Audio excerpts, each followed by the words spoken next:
ഇനി നമുക്കേ കല്ലുമ്മക്കായ് നിറച്ചതുണ്ടാക്കിയാലോ. പുറത്ത് നല്ല മഴയും ഉള്ളിൽ നിന്ന് എന്തെങ്കിലും ചൂടോടെ കഴിക്കണം തോന്നുമ്പോഴാണ് കല്ലുമ്മക്കായ് കിട്ടിയത്. പിന്നെ ഒന്നും നോക്കിയില്ല, ഷടപടയെ വെച്ചിട്ട് അരി കുതിർത്തലും കല്ലുമ്മക്കായ് ക്ലീൻ ചെയ്യലും ഒക്കെ ഒരു വൈക്ക്. അതിൻ്റെ ഇടയിൽ കറണ്ടും പോയിക്കൊണ്ടിരിക്കുന്നുണ്ട് കേട്ടോ. വേണ്ടി ഞാനൊരു 2 കപ്പ് റേഷനരി എടുത്തിട്ടുണ്ട്. റേഷനരി ഇല്ലാന്നുണ്ടെങ്കിൽ പൊന്നിയരി എടുത്താൽ മതി. അതിലേക്ക് അരമുറി തേങ്ങ, കുറച്ച് വലിയുള്ളി കട്ട് ചെയ്തിടുക, പിന്നെ പെരുംജീരകം ഇട്ട് കൊടുക്കുക, കുറച്ച് മഞ്ഞൾപ്പൊടി ഇട്ട് കൊടുത്തിട്ട് നന്നായിട്ട് അടിച്ചെടുക്കുക കേട്ടോ. ഈ മഞ്ഞപ്പൊടി ഇട്ടിട്ട് എന്താ ഇതിങ്ങനെ വെള്ള കളറൊന്നും വിചാരിക്കേണ്ട. ഞാൻ ആദ്യം മഞ്ഞപ്പൊടി ഇടാൻ മറന്നുപോയതുകൊണ്ട് ഞാൻ 2ാമത്തെ ട്രിപ്പിലാണ് മഞ്ഞപ്പൊടി ഇട്ടിട്ടുള്ളത്. പിന്നെ ഈ അരി നല്ല ഫൈനായിട്ടല്ല കേട്ടോ അരച്ചെടുക്കേണ്ടത്, കുറച്ച് തരിതരിപ്പോടെയാണ് അരച്ചെടുക്കേണ്ടത്. പിന്നെ അതുമാത്രമല്ല, നമുക്ക് കുറച്ച് വെള്ളം ഒഴിച്ചിട്ട് കുറച്ച് കുറുക്കിയിട്ടാണ് അരക്കുന്നതെങ്കിൽ അങ്ങനെയും അരച്ചെടുക്കുക. ഇനി നമുക്കിതിലേക്ക് ആവശ്യത്തിനുള്ള അരിപ്പൊടി ചേർത്തിട്ട് ഇതുപോലെ നല്ല ടൈറ്റിൽ കുഴച്ചെടുക്കുക. ഇനി ഇത് നമ്മൾ വൃത്തിയാക്കി വെച്ചിട്ടുള്ള കല്ലുമ്മക്കായിലോട്ടേക്ക് നമ്മൾ റെഡിയാക്കി വെച്ചിട്ടുള്ള ആ മാവിങ്ങനെ നിറച്ചു കൊടുക്കുക.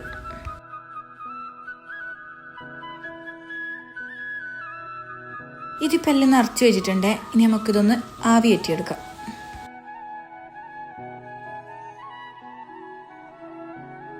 അങ്ങനെ നമ്മളെ കല്ലുമ്മക്കായെല്ലാം വെന്ത് വന്നിട്ടുണ്ട് കേട്ടോ. കല്ലുമ്മക്കായ് വെന്ത് വരുമ്പോൾക്ക് കറണ്ട് അങ്ങ് പോയി. ഇപ്പോൾ പിന്നെ മഴയായേരെ കാറ്റ് എവിടുന്നെങ്കിലും അടിക്കുമ്പോൾ കറണ്ടിന് പിന്നെ നോക്കണ്ട, കറണ്ട് പോയിട്ടുണ്ടാവും. പിന്നെ എപ്പോൾ വരുന്നതൊന്നും ആർക്കും പറയാൻ കഴിയില്ല. പിന്നെ വെളിച്ചം വേണ്ടേ, വീഡിയോ എടുക്കുന്നല്ലേ എന്ന് വിചാരിച്ച് കറണ്ടിനെ കാത്തുന്നാൽ പിന്നെ അന്നത്തെ ഒരു പണിയും നടക്കൂല. പിന്നെ ഫ്രൈ ചെയ്യാൻ നമുക്ക് കറണ്ടിൻ്റെ ആവശ്യമൊന്നും ഇല്ലല്ലോ. അപ്പം ഞാൻ പിന്നെ ഓരോരോ പണി നിർത്തി വെച്ചിട്ടില്ല കേട്ടോ. കല്ലുമ്മക്കായൻ്റെ ഉള്ളിലത്തെ മാവുണ്ടല്ലോ അത് എങ്ങനെ വിടിയിച്ചെടുക്കുന്നേ. ഇനി നമുക്കിത് ഫ്രൈ ചെയ്തെടുക്കാൻ വേണ്ടിയിട്ട് ഒരു ബാറ്റർ റെഡിയാക്കണം. അതിന് വേണ്ടിയിട്ട് കുറച്ച് അരിപ്പൊടി, മുളക് പൊടി, ആവശ്യത്തിനുള്ള ഉപ്പ്, മഞ്ഞൾപ്പൊടി, ഗരം മസാല, പിന്നെ കുറച്ച് കുത്തിയ വെളുത്തുള്ളിയും കൂടി ഇട്ടിട്ട് കുറച്ച് വെള്ളം ഒഴിച്ച് നല്ലോണം ഒന്ന് ടൈറ്റാക്കിയിട്ട് ഒരു ബാറ്റർ റെഡിയാക്കി എടുക്കുക. പിന്നെ കാശ്മീരി ചില്ലിയെല്ലാം ഉണ്ടെങ്കിൽ നല്ലതാണ് കേട്ടോ, നല്ല കളർ ഉണ്ടാവും. ഇവിടെ ഞാനിപ്പോൾ മക്കൾക്ക് അത്രയും മുളക് പറ്റും, അപ്പോൾ ഞാൻ അത്രയും മുളക് ഇട്ടിട്ടുള്ളൂ, വല്ലാണ്ട് അങ്ങ് കളറൊന്നുമില്ല. നമുക്കിത് ചൂടുള്ള എണ്ണയിലിട്ടിട്ടൊന്ന് പൊരിച്ചെടുക്കാം.